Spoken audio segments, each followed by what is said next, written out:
A strong magnitude 4.9 earthquake occurred in the Philippine Sea 309 kilometers, 192 miles from Guam in the early morning of Friday, May 9, 2025 at 3:36 a.m. local time, GMT+9.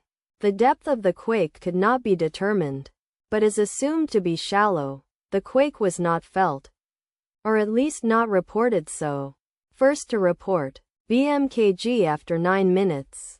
The earthquake occurred 3 weeks after a magnitude 4.9 earthquake had hit on Thursday, April 17, 2025, at 3:14 a.m. GMT+9 local time, in 72 kilometers, 45 miles, distance to the west. Data source from Volcano Discovery. Did you feel it? Let us pray. May the earthquake that occurred not affect our brothers and sisters there.